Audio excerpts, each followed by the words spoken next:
नमस्कार मित्रांनो, तू ही रे माझा मित्वा या मालिकेच्या आजच्या जबरदस्त भागामध्ये आता इशू ही ऑफिसमध्ये येते आणि ऑफिसच्या बाहेरच अर्णव तिला भेटतो। तेव्हा अर्णव तिला वाटेल तसे बोलायला सुरुवात करतो। तर आता इशू म्हणते की हे बघा, तुम्ही जगासाठी एक ग्रेट असू शकता, बिझनेस सुद्धा तुम्हाला कळतो, परंतु हे बघा पण माणसं तुम्हाला नाही कळत, फक्त आकडे तुम्हाला कळतात पैशांचे। असे बोलून ईश्वरी आता तेथून जायला निघते, परंतु तिची ओढणी मात्र गाडीच्या दरवाजात अडकलेली असते आणि जोरात ती ओढणी तेथे अडकते आणि ती परत मागे येते। तेव्हा ईशू जोरजोराने ओढून आपली ओढणी काढत असते, परंतु दरवाजा पॅक असल्यामुळे ती ओढणी काही निघत नाही। तेव्हा अर्णव तिच्याकडे रागाने बघत असते। ईशू ही दरवाजा उघडण्याचा प्रयत्न करते, परंतु तरी सुद्धा ती ओढणी काही निघत नाही आणि दरवाजाच तिला ओढत नाही। तेव्हा अर्णव तिला पूर्णपणे वैतागून देतो आणि परत तो एका हाताने ओढणी धरतो, तर इशू ही त्याच्याकडे पाहत असते आणि अर्णव तिच्याकडे रागाने बघत असतो। तेव्हा आता इशू हा म्हणजे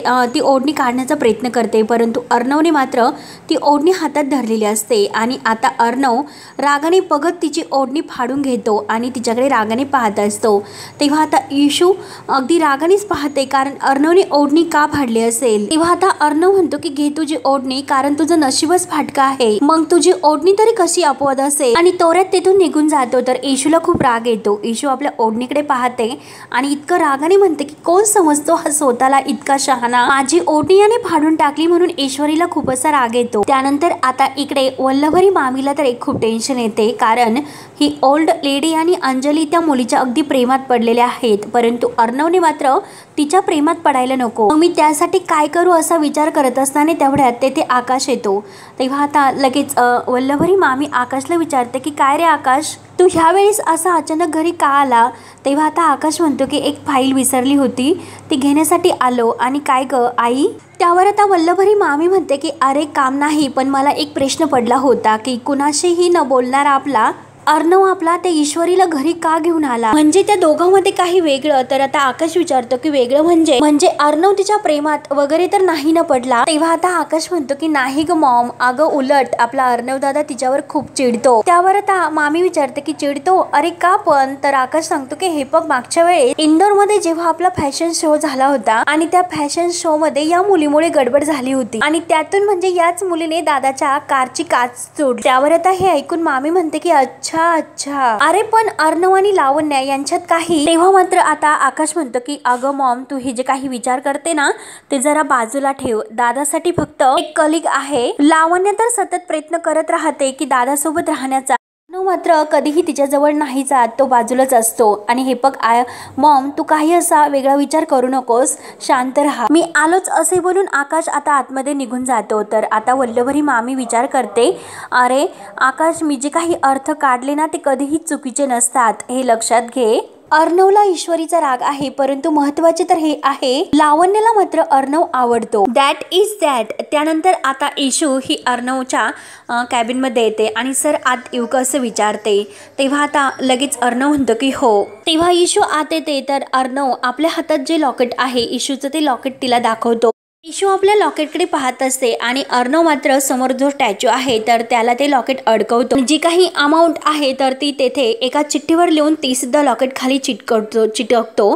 तेव्हा आता इशू इतके तिला वाईट वाटत असतं आणि ती लॉकेटकडे पाहत असते, कारण ती लॉकेटच आपल्या आई आणि बाबांची शेवटची आठवण आहे आणि ती तिला परत घ्यायची असते। परंतु त्याखालील जी काही प्राईज आहे म्हणजे 50,000 रुपये जी काच फोडलेली आहे त्याचा तो खर्च त्याने अर्णवने तेथे लिहून ठेवलेला असतो। तेव्हा अर्णव रागाने म्हणतो की प्राईज ही टाइम, प्रत्येक बिझनेससाठी तो महत्त्वाचे असतो आणि आता मात्र तुझ्या लक्षात येईल की 50च्या पुढे 3 झिरो म्हणजे 50,000। त्यावर आता इशू हे सर्व ऐकून घेते। अर्णव आपल्या जागेवर बसतो, तर इशू आता म्हणते की हे बघा सर, प्राईज टॅक्स हे महत्त्वाचे असतातच, जर ते चुकले तर बिझनेसचं मात्र गुड वेल जातं, असे बोलून ईश्वरी रागानेच आता त्या लॉकेट खाली जे काही ती प्राईज लिहिली आहे तर तो कागद फाडून घेते आणि लगेच ते फाडून टाकते आणि ती अर्णव अर्णवकडे पाहत असते तर अर्णव रागाने विचारतो की हे तू काय करतेस? एक गोष्ट लक्षात ठेव, 50,000 रुपये तुला अजून द्यायचे आहेत. त्यावर आता इशू सुद्धा काही कमी नसते. इशू म्हणते की देणार. ही फाटक्या नशिबाची मुलगी आता तुमचे जे काही 49,850 रुपये आहे तर ते सुद्धा देणार, कारण आपल्या इशूने जे काही आता अर्णवने तिची ओढणी फाडलेली असते तर त्याचा पूर्ण मोबदला सुद्धा आता यात वसूल केलेला असतो. इशू म्हणते की हो ना, नक्की देणार आणि हे माझं लॉकेट सुद्धा मी परत घेणार. इशूचं हे बोलणे ऐकून अर्णव तिला विचारतो की काय ग, 49,850 रुपये आणि 150 रुपये कुठे कट केले तू? त्यावर आता इशू लगेच आपली ओढणी पुढे घेते आणि अर्णवला दाखवते. त्यावर आता इशू म्हणते की ही माझी ओढणी मगाशी ज्या रागामध्ये तुम्ही फाडली त्याचे 150 रुपये कट होतील. आणि परत इशू एक चिठ्ठी घेते आणि त्यावर 49,850 रुपये असं लिहिते आणि परत तो कागद त्या लॉकेट खाली म्हणजे ती प्राईज त्या टॅचूला चिटकून देते. अर्णव आता रागाने पाहत असतो, परंतु इशूने मात्र आता जसेच तसे उत्तर अर्णवला सडेतोड दिलेलं असतं आणि अर्णवला म्हणते की हिशोब आता बरोबर. आणि सर कसं आहे की हिशोब मात्र चोख असायला हवा, पण तो दोन्हीकडचा सुद्धा. त्यावर आता अर्णव रागाने इशूकडे बघत असतो आणि तेवढ्यात मात्र लावण्य ही इन्स्पेक्टर साहेबांना आतमध्ये घेऊन येते आणि प्लीज सर आतमध्ये या असं म्हणते. तर आता तेथे आल्यानंतर अर्णवला म्हणते की अरे हे इन्स्पेक्टर देसाई यांना आपल्या गोडाऊनमध्ये जी आग लागलेली आहे त्याबद्दल बोलायचं होतं.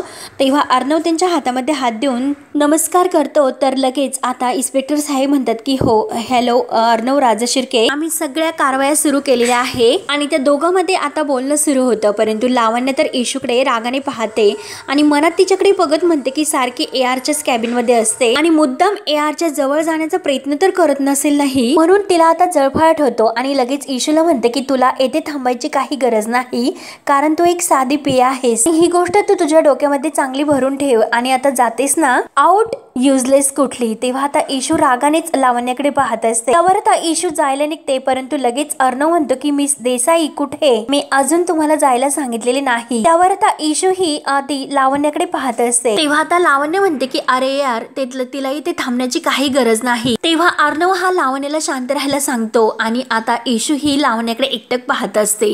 त्यानंतर आता इकडे जयवात्याला तर खूप टेन्शन येतं. जयवात्या एकटीच बसलेली असते. नमू ही तिच्यासाठी चहा घेऊन येते आणि आत्या तुझ्यासाठी हा गरमागरम स्पेशल चहा. तेव्हा मात्र आत्या ही काही बोलत नाही आणि रागानेच नमूच्या हातातील चहा घेते. तर नमू ही आत्याला म्हणत असते की आत्या अगं तू तिला इतकं समजावलं मग ती व्यवस्थितच नोकरी करेल आणि मी सुद्धा आहे ना तिला समजवायला, परंतु आत्या एकही उत्तर देत नाही. तर नमूकडे सुद्धा रागानेच पाहते आणि आत्या हे बघ अगं कसं आहे की आपल्या आत्याला रागील असं काही तू करू नकोस असं मी ईश्वरीला बजावलं सुद्धा, त्यामुळे आत्या तू काही टेन्शन घेऊ नकोस. त्यावर आता आत्या तरी सुद्धा काही बोलत नाही, रागानेच पाहत असते. आणि नमू ही आत्याजवळ खाली बसते आणि आत्याला परत म्हणते की आत्या अगं मुंबईत नोकरी मिळणं इतकं सोपं नाही आणि जर ही नोकरी मिळाली मग कशाला ती सोडायची बरं, असा विचार इशूने केला असेल. अगं आत्या ती ही मुद्दाम नाही करत, तिच्या नशिबाने ह्या विचित्र गोष्टी तिच्याबरोबर घडत राहतात. अगं याला मग ती तरी काय करणार ग. त्यावर आता आत्याला राग येतो. आत्या रागाने चहा पिल्यानंतर बशी बाजूला ठेवते आणि नमूला रागानेच म्हणते की झाली का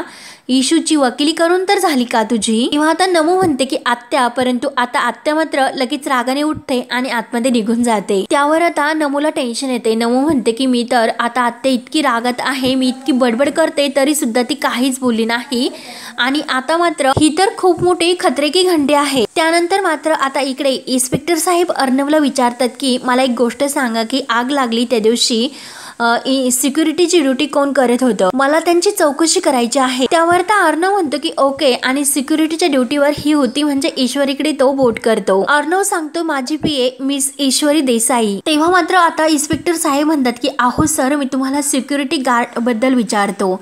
अर्णव म्हणतो की मी तुम्हाला तेच तर सांगतोय, ही होती तिकडे. इन्स्पेक्टर साहेब पुन्हा विचारतात की आहो मला मी तेच विचारतो की तुमची पर्सनल असिस्टन्स तिकडे ह्या सिक्युरिटीची गार्डच्या ड्युटीवर कशी असू शकते. अर्णव म्हणतो की हो हीच होती.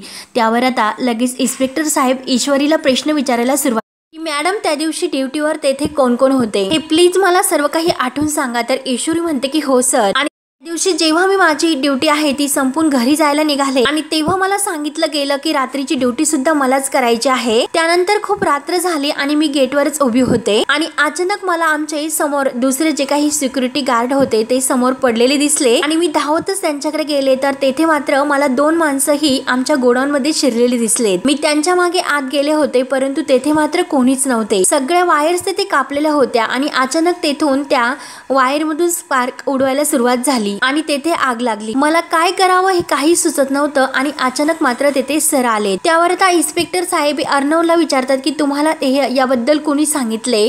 तर आता अर्णव म्हणतो की हे बघा सर, मला माझ्या जे काही सीसीटीव्ही म्हणजे कॅमेरे आहेत त्याचं सर्व काही ॲप मला माझ्या मोबाईलवर दिसते आणि जर काही इमर्जन्सी असेल तर मला सिक्युरिटी अलर्ट सुद्धा येतो आणि त्या दिवशी मला सिक्युरिटी अलर्ट आला आणि मी लगेच घाईने निघालो आणि जेव्हा मी तेथे पोहोचलो त्यावेळेस मात्र आणि तेथे घडलेला सर्व प्रकार अर्णव आता इन्स्पेक्टर साहेबांना सांगतो आणि ईश्वरीकडे बोट करून म्हणतो की ही तेथे बेशुद्ध पडली होती। मी तिला उचललं आणि कारमधून घरी घेऊन आलो। हे सांगितल्यानंतर आता लावण्याला आणखीनच म्हणजे जळफळाट होतो। ती अर्णवकडे पाहते आणि ईशूकडे बघत असते। त्यावर आता इन्स्पेक्टर साहेब म्हणतात की यामुळे एक गोष्ट मात्र क्लिअर होते, कारण हा मुद्दाम कोणीतरी घडून आणलेला प्लॅन होता। त्यामुळे तुम्हाला कोणावरती डाऊट आहे का असे जेव्हा अर्णवला विचारतात, म्हणजे बिझनेस मध्ये तुमच्या कोणीतरी दुश्मन वगैरे आहे का, तर अर्णवला आता तो विचार करत असताना जो राजप्रकाश आहे तर शिर्केने जे काही सांगितलेलं असतं की आजचा जो काही फॅशन शो आहे तो अगदी रद्द करण्याचा म्हणजे प्रयत्न त्याने केला होता। म्हणजे अर्णवला राजप्रकाश याच्यावर डाऊट असतो। त्यानंतर आता लगेच तो इन्स्पेक्टर साहेबांना म्हणतो की हे बघा सर, अहो बिझनेस म्हटल्यानंतर स्पर्धा तर आली, त्यामुळे पटकन असं नाव कुणाचंही डोळ्यासमोर नाही येत। परंतु अर्णव मात्र त्या राजप्रकारचं नाव घेत नाही। तेव्हा आता लगेच इन्स्पेक्टर साहेब म्हणतात की बरं ठीक आहे, आम्हाला जर काही मिळालं, काही सापडले तर नक्की आम्ही तुम्हाला कळवू। आणि आता अर्णव आणि इन्स्पेक्टर साहेब एकमेकांच्या हातामध्ये हात देतात। तर अर्णव थँक्यू बोलतो तर इन्स्पेक्टर साहेब तेथून निघून जातात। त्यानंतर मात्र आता अर्णव हा इशूला कॅरी ऑन म्हणतो। तर इशू विचारते की म्हणजे काय, तर अर्णव रागाने ओरडतो की आउट। तेव्हा इशू धावतच बाहेर जाते। अर्णव आता त्या गोष्टीचा विचार करतो की म्हणजे इशूने जे काही इन्स्पेक्टर साहेबांना सांगितलेलं असतं की त्या दिवशी माझी ड्युटी संपून मी घरी निघाली होते, परंतु मला रात्रीची ड्युटी करण्यासाठी सांगितलं गेलं, म्हणून तो लगेच आता जे काही तेथील सुपरवायझर आहे तर त्यांना लगेच घाईने आपल्या कॅबिन मध्ये बोलावून घेतो। त्यावर मात्र लावण्य टेन्शन मध्ये येते आणि अरे देवा, म्हणजे आता मात्र इन्चार्ज आहे तर त्याला आता हा अर्णव बोलून घेतो। टेन्शन येते। लावण्य म्हणते की आता नक्की अर्णवला समजेल की मीच त्या दिवशी ह्या ईश्वरीला तेथे नाईट ड्युटी करण्यासाठी सांगितली होती। त्यानंतर आता इकडे इशू ही कॅन्टीन मध्ये येते आणि तिला आता टेन्शन येते, कारण ह्या पोलिसांशी बोलायचं म्हटल्यानंतर जरा टेन्शनच काम आहे। घसा अगदी कोरडा पडून गेला माझा। आणि म्हणता ती त्या मंजुताई पाशी येते। मंजुताई ह्या फोनवर बोलत असतात। तर आता इशू मंजुताईंना म्हणते, मंजुताई मला एक चहा द्या ना। तेव्हा आता मंजुताई ह्या फोनवर बोलत असतात, आपल्या गल्लीतला गणेश उत्सव म्हणजे आपल्या घरचाच गणेश उत्सव। तेव्हा आता इशूच्या लक्षात येतं। इशू लगेच म्हणते की हो, मागे श्री गणेश जयंती आली वाटतं, म्हणून इशूला खूप असा आनंद होतो।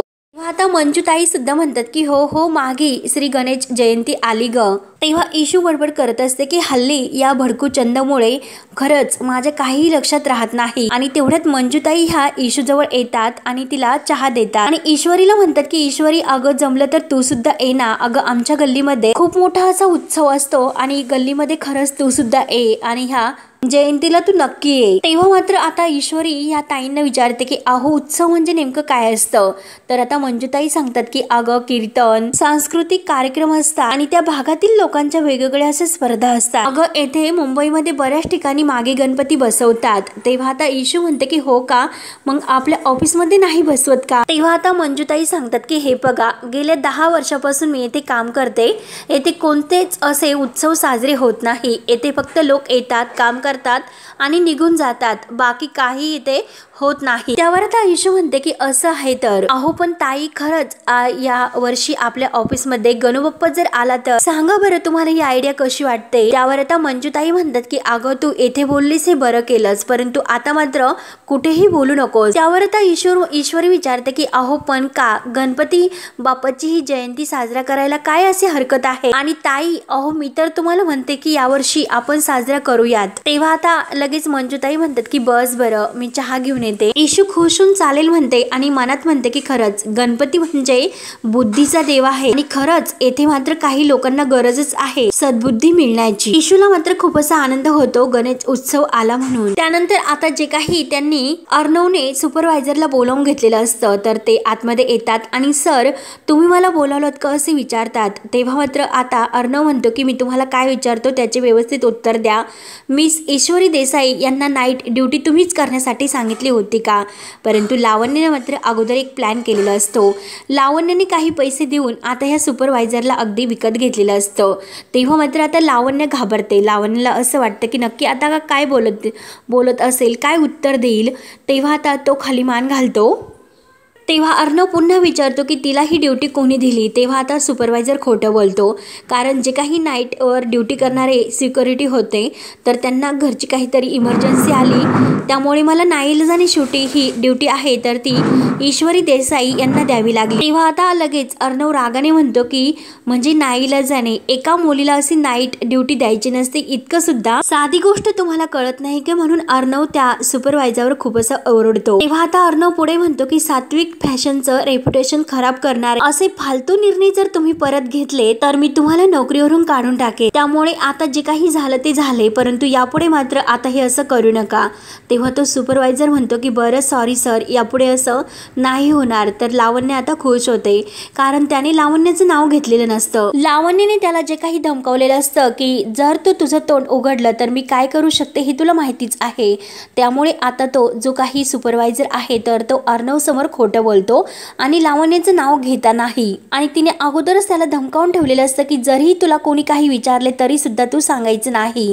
तेव्हा तो नाही म्हणलेला असतो आणि शेवटी तो लावण्याचं नाव घेत नाही आणि त्याला काही पैसे दिलेले असतात. तेव्हा मात्र अर्णव लगेच आता लावण्याला म्हणतो की आजच्या डिस्पॅचचे मला डिटेल्स हवे आहे लगेच क्विक. तेव्हा लावण्य म्हणते की बरं ठीक आहे आणि ती लगेच बाहेर जाते. त्यावर मात्र इकडे राकेश हा टेन्शन मध्ये येतो आणि ह्या इंदोरीच्या ईश्वरीच्या नादामध्ये मला मात्र शालाकाला विसरून नाही चालणार. नक्की त्या दिवशी मला शालाका येथे दिसली म्हणजे ती इथेच असेल की ती परत गेली हे मात्र मला शोधून काढावेच लागेल. म्हणून आता तो लगेच दिनकर म्हात्रे यांना फोन लावतो, ते पण दुसऱ्या नंबरवरून. आणि हे शालाकाचे काका असतात तर लगेच आता ते लगेच दिनकर रावजी म्हणतात की हो हो मी तोच बोलतो. आपण कोण बोलतात असे विचारतो. तेव्हा आता हा मुद्दाम खोटं बोलतो की नमस्कार मी अंकुश राजाध्यक्ष बोलतो सहकारी बँकेतून आणि त्यांनी मला इंटरनेट नंबर म्हणून तुमचा नंबर दिला होता.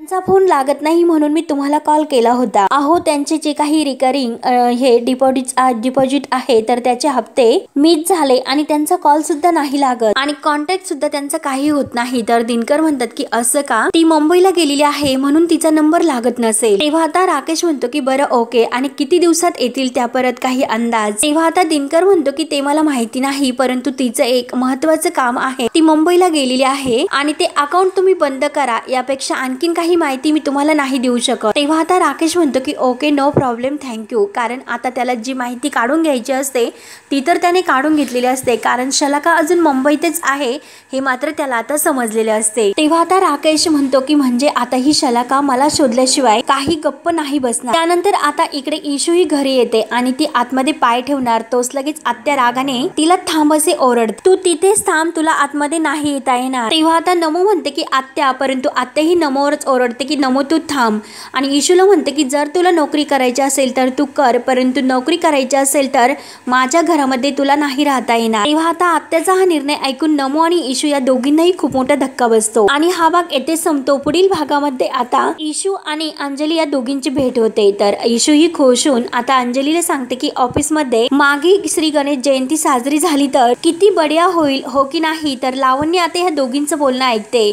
अंजलीला मात्र आनंद होतो. इशू म्हणते की सगळ्यांना गणबाप्पाचे आशीर्वाद मिळून जातील. तर अंजलीला हा इशूचा प्लॅन पटतो परंतु लावण्य लगेच आता अर्णवचे कान भरते आणि अर्णवला म्हणते की अरे अर्णव, यावर्षी आपल्या ऑफिसमध्ये श्री गणेश जयंती साजरी होणार आहे वाटतं, मागे श्री गणेश उत्सव हा सेलिब्रेट होणार आहे. तर अर्णव रागाने विचारतो की हे कोणी ठरवलं. तेव्हा मात्र आता लावण्य लगेच मिस ईश्वरी हिचं नाव सांगते. तर अर्णवला खूप राग येतो. अर्णव रागाने म्हणतो की काही जरी असलं ना तरी सुद्धा माझ्या ऑफिसमध्ये मागे श्री गणेश उत्सव हा नाही साजरा होऊ शकत। तेव्हा आता हे ऐकल्यानंतर लावण्याला खूप असा आनंद होतो। तेव्हा आता पुढे काय काय होतं हे पाहण्यासाठी आपल्या चॅनलला नक्की सबस्क्राईब करत रहा। धन्यवाद।